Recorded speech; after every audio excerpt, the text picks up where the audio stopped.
Okay, I decided to create an educational video for a common question that I get asked regularly, and that is, what's the difference between a co-op and a condo? And I figured that one way to highlight the differences is to put them on a spreadsheet similar to what I have displayed over here, a chart similar to what I have displayed over here. So usually people are very anti-co-op. But I think that that's misinformation, especially if you are reading material outside of New York. And here's why. Here is a sample breakdown for a co-op, and here's a sample breakdown for a condo. So I took a neighborhood, which I won't disclose, in Westchester, and I took the sales for a similar co-op and condo in that area.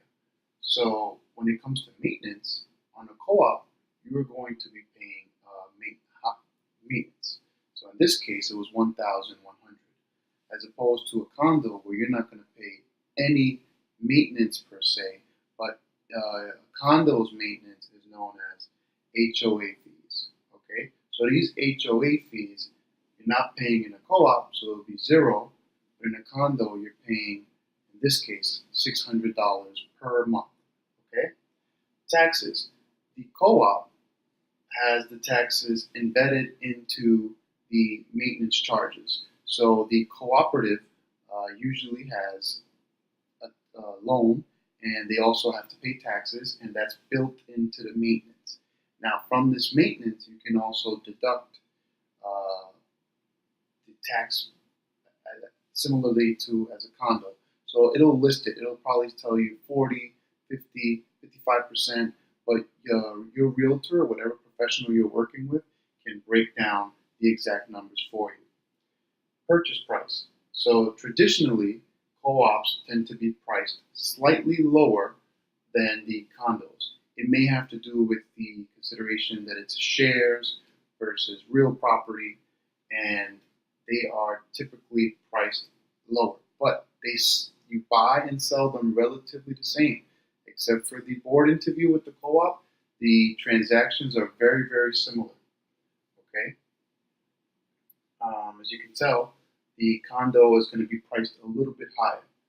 The monthly payments. So when you factor out the 4%, let's say, because that's the going rate at the moment, 4% interest rate on the loans, the co-op is going to come out to $979 per month, and the condo, because of the higher purchase price, will come out to $1,528 per month. Now, when you add up the totals, the total monthly cost of a co-op is going to be $2,079 for this particular scenario. These are case by case, so you want to consult your real estate professional.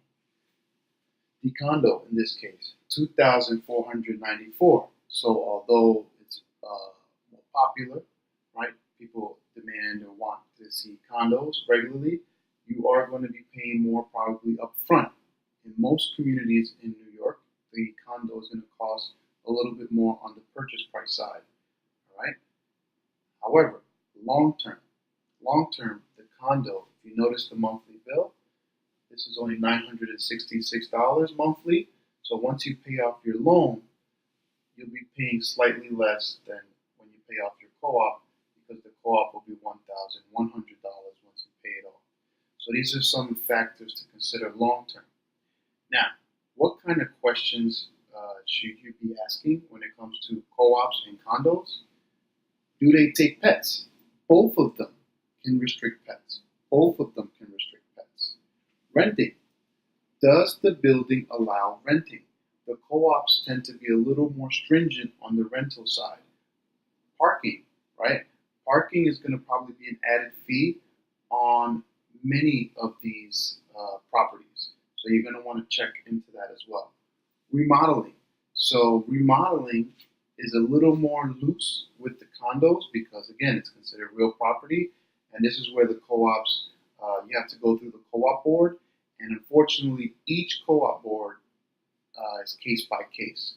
So every building is run by a different co-op board, and some may be more strict than others when it comes to remodeling, but most let you do some level of remodeling. Assessments.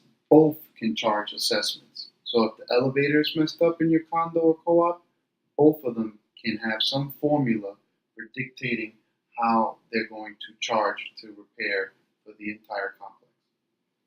Now, another consideration, especially if you live in New York, that you may not have a choice in the matter. For example, if you really, really want to live in the Fleetwood section of Mount Vernon, that Fleetwood section is predominantly co-ops. So you may, if you want to live there, you may be have to settle, or you may have to buy a co-op. You may not have the option of a condo. 75% of New York City is comprised of co-ops as opposed to 25% condos. Okay, this is not taking into consideration single families and multifamilies. We're just talking about co-op versus condo. It's 75% co-op, 25% condos in New York City. So that's another factor that's going to play into this decision. So hopefully, whichever real estate professional you use is going to give you a breakdown similar to this. This is the most basic. They should be getting more and more complicated if you like multiple properties. So he or she can put it with 4 or 5 different properties lined up. So you have a nice little spreadsheet, and you can see the differences, both short term and long term, for your decision. All right. Hope this was helpful, and that's it.